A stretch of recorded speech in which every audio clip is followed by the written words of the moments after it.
Getting into 3D printing can be a little costly. Not only can it be costly, sometimes it can be a little overwhelming. There are so many different printers and brands that are out on the market. How do you know what to go with? So in today's video, I'm going to introduce you to the AnyCubic Kobra X.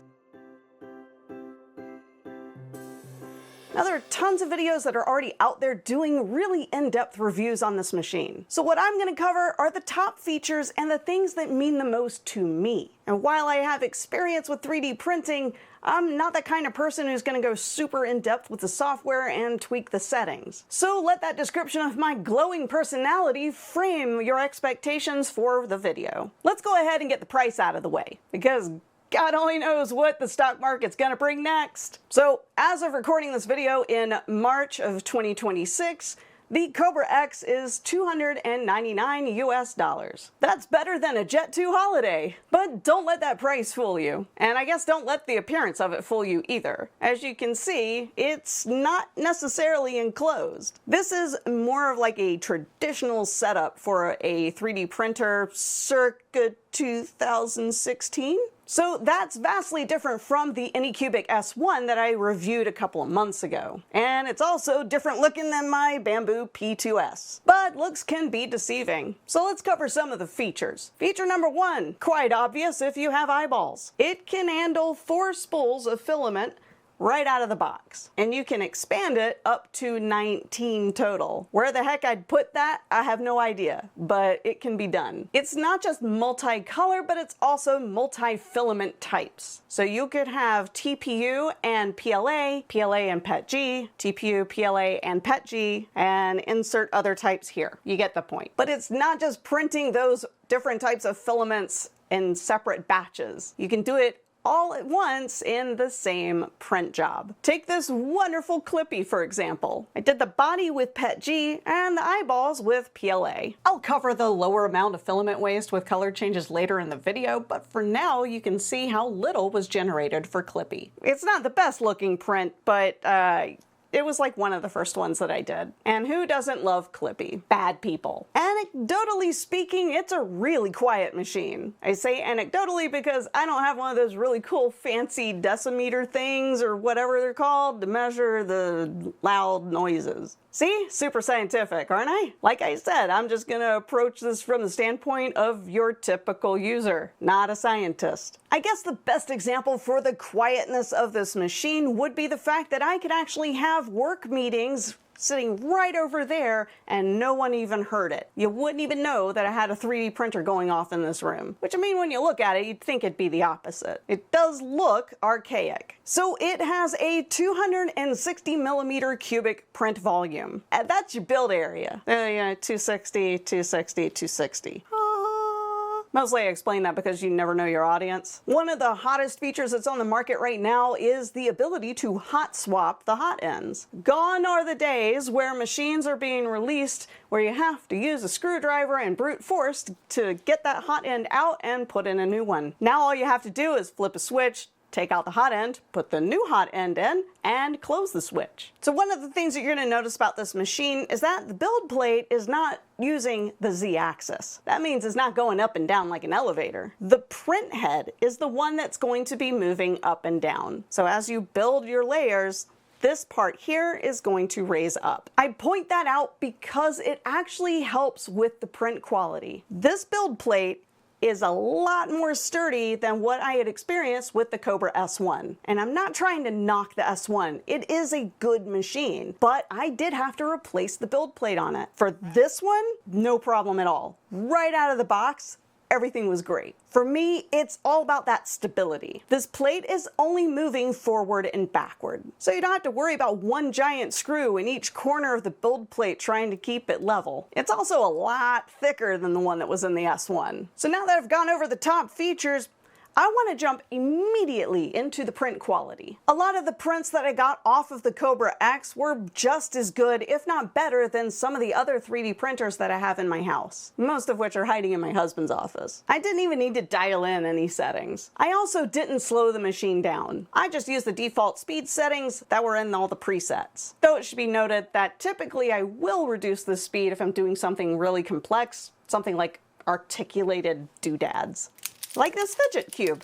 Who doesn't love cookies? Otherwise known as a sewing kit. If you know, you know. Well, you can actually 3D print a little organizer to go inside. Or what about this map of Epcot?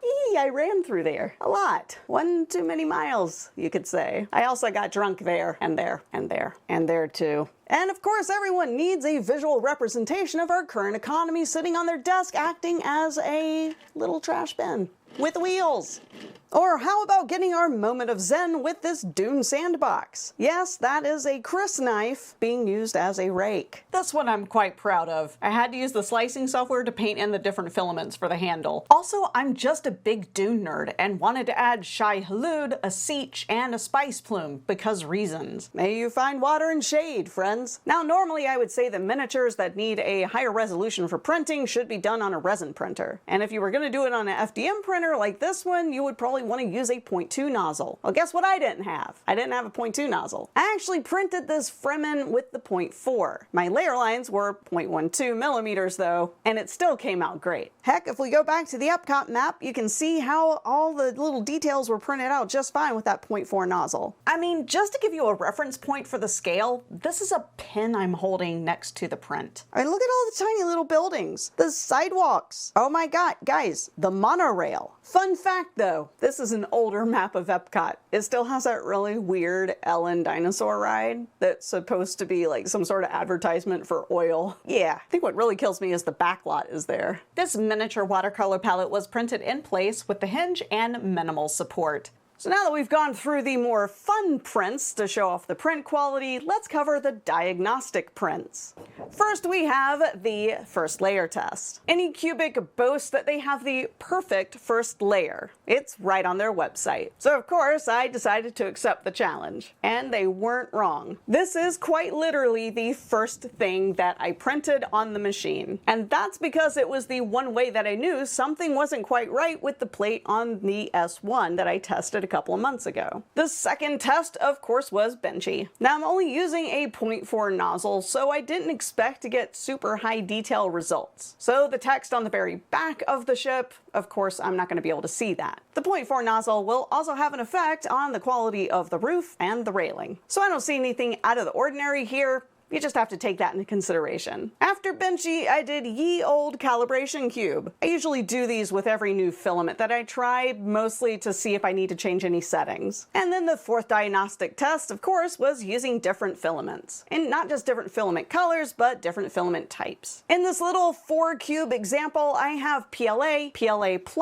and PETG. Now you may have noticed that just like my personality, my tables in here are not quite stable. They're tables meant for sewing and crafting, not necessarily 3D printers that need to move quickly in short, jerky movements. So vibration compensation is a big deal for me. It's probably the only part of the machine that's actually loud, but it's worth it. It vibrates and shimmies around and dials in how much movement it needs to compensate for while it's printing, which is going to help a lot in keeping my layer lines where they're supposed to be. And as you can see here, my table is kind of moving a lot, you could say. Next time I'll put a sock on the door. Thanks to the vibration compensation, none of my prints were affected by any of the herking-jerking of the cutting table. I don't want to neglect talking about multicolor prints. This day and age, it just seems like one of those features that you almost have to have when releasing a brand new 3D printer. Even multi-filament type prints are becoming commonplace. The big thing that everybody cares about is the waste, otherwise known as filament poop. So apart from the actual printing of this particular waste bin, everything in here represents the filament poop that I got from everything that I printed while filming this video. It's not a lot.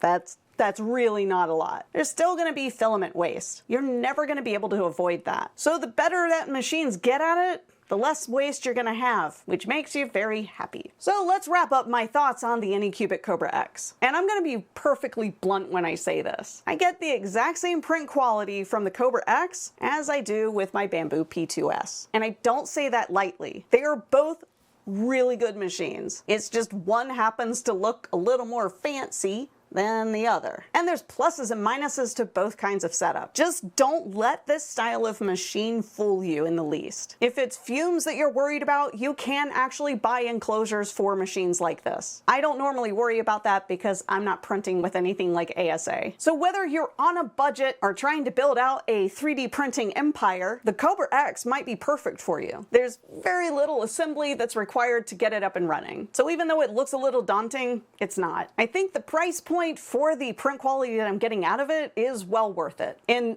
they might hate me for saying this, but I actually like this a lot more than the S1. I mean, I'm just being honest. The fact that I didn't have to do anything with settings and dial in a bunch of things and do a million tests before I could start printing fun things like this dumpster trash bin is amazing to me. I do not have a lot of personal time. So what little time I do get to myself to play with new toys like this, I value every little ounce that I can actually get in the having fun part. Testing's not fun. Printing calibration cubes is not fun. Printing tiny easels for my daughter's oil paintings of my hamster, priceless. Priceless. Potats never looked so regal. So I want you all to do me a favor. Leave me your thoughts and any questions you may have in the comment section below the video. As always, thank you very much for paying attention. And if you made it this far, I'd love you to leave a compliment about my t-shirt. I'm just gonna keep playing this leave me a compliment on insert thing here until the day I die. Oh yeah, like and subscribe.